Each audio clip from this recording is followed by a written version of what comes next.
और सबसे पहले बड़ी खबर, दिल्ली में तेजी से यमुना का जलस्तर कम हो रहा है। यमुना नदी का जलस्तर खतरे के निशान से नीचे पहुंच चुका है।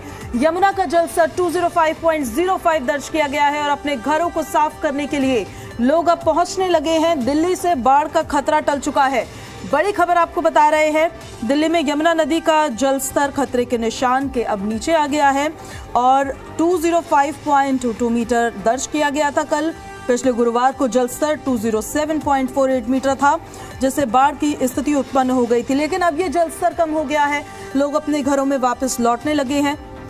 दिल्ली में यमुना नदी खतरे के निशान से नीचे आ गई है और यमुना नदी का मौजूदा स्तर 205.22 मीटर है, जबकि खतरे का निशान 205.33 मीटर है।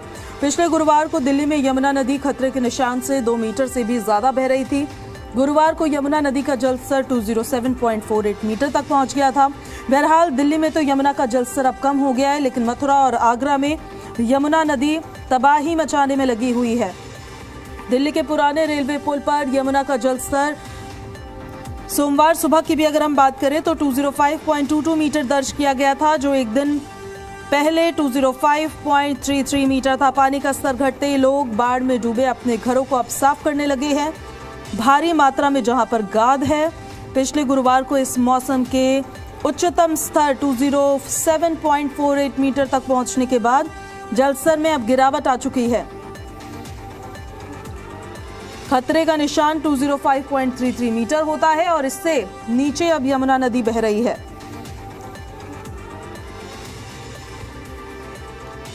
जलस्तर बढ़ने की वजह से खतरे के निशान को पार करने की वजह से बाढ़ जैसी स्थिति उत्पन्न हो गई थी, जिस वजह से पुराने रेलवे पुल पर आवाजाही बंद कर दी गई और इस स्थिति के कारण लगभग 10,000 लोगों को विस्थापित होना पड़ा। पुराना रेलवे पुल नदी के प्रवाह और संभावित बाढ़ के खतरों पर नजर रखने के लिए एक प्रमुख अवलोकन बिंदु के रूप में कार्य करता है।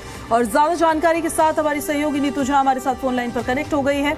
सीधे उन्हीं का अब हम रुख कर लेते हैं। नीतू, यमुना का जलस्तर अब डेंजर लेवल से नीचे है, लोग भी अब अपने घरों में वापस लौटने पड़े हैं, लेकिन बड़ी चुनौतियां अब उनके लिए होने वाली है। घर की सफाई, अब प्रशासन उनकी मदद किस तरीके से कर रहा है?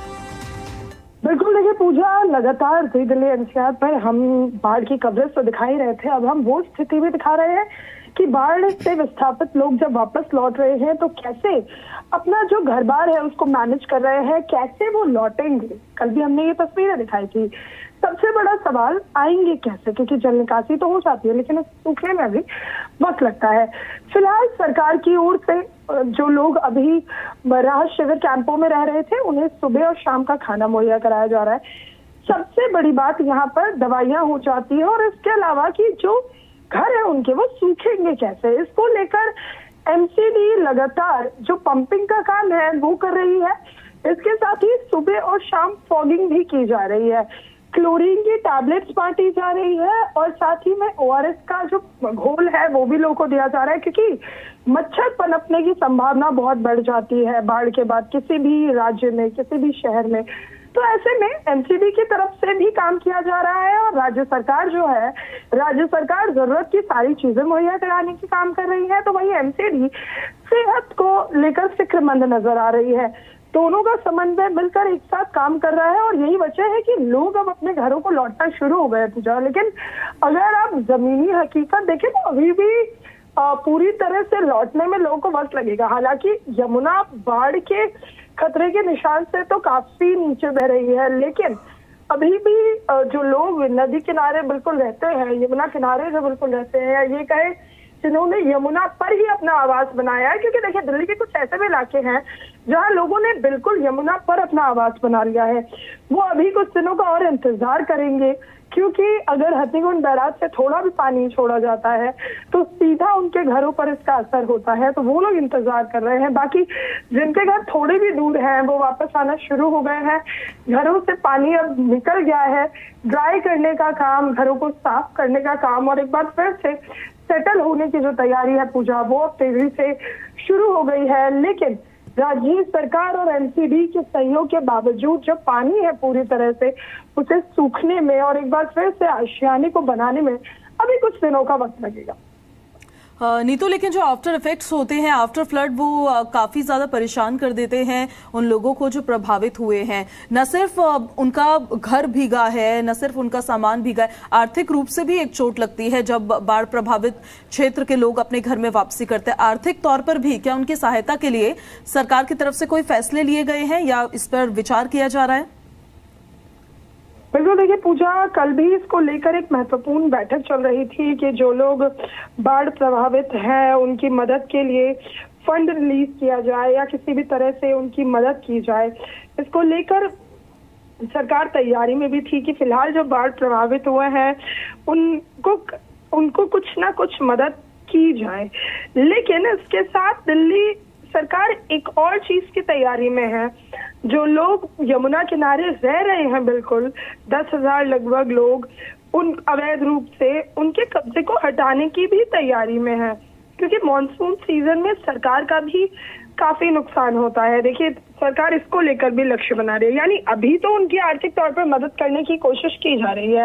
इसको लेकर कल एक मीटिंग भी हुई थी, उस मीटिंग में क्या फैसला हुआ वो आना अभी बाकी है कि कितने रुपए की आर्थिक मदद की जाएगी, किस तरह से ये आर्थिक मदद होगी। लेकिन सरकार का लक्ष्य ये भी है कि जो लोग अवैध तरीके से रह रहे हैं, क्योंकि आपको याद हो दिल्ली के PWD मंत्री प्रवेश शर्मा जब फील्ड पर निरीक्षण करने पहुंचे थे और उनसे सवाल किया गया तो उन्होंने कहा कि इन्होंने घर यमुना के बेल्ट में बनाया। ये वो लोग हैं जो यमुना में आके रह रहे हैं, तो बाढ़ तो यहाँ आएगी।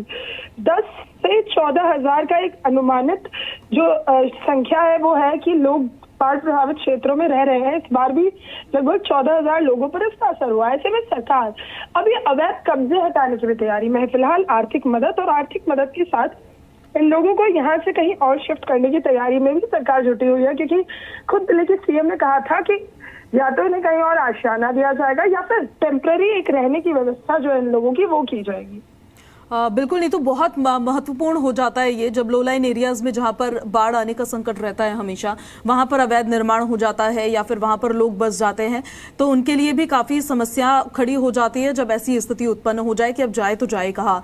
लेकिन अब बाढ़ आई और अब पानी धीरे धीरे वहां से जाएगा, लेकिन अभी भी कई एरियाज ऐसे होंगे जहां पर पानी अभी भी होगा जिसको सूखने में टाइम लगेगा। ऐसे में बीमारियों का खतरा बहुत ज्यादा बढ़ जाता है, तो उसको लेकर प्रशासन की तैयारी क्या है?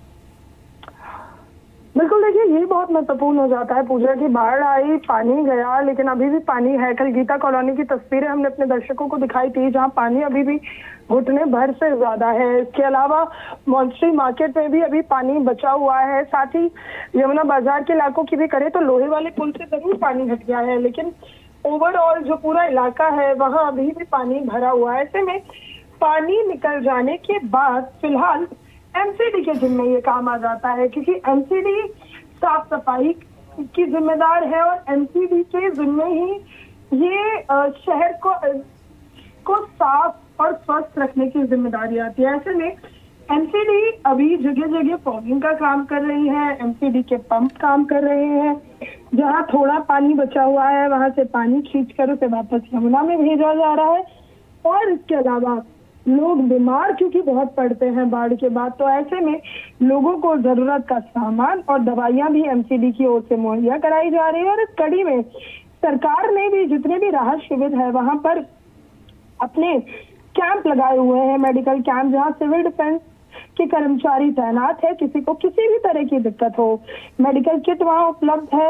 अगर डॉक्टर चाहिए तो एक स्टाफ भी मौजूद है, मेडिकल स्टाफ, यानी लोग बीमार ना पड़े इसको लेकर राज्य सरकार और MCD दोनों ही एक टीम बनाकर काम कर रहे हैं।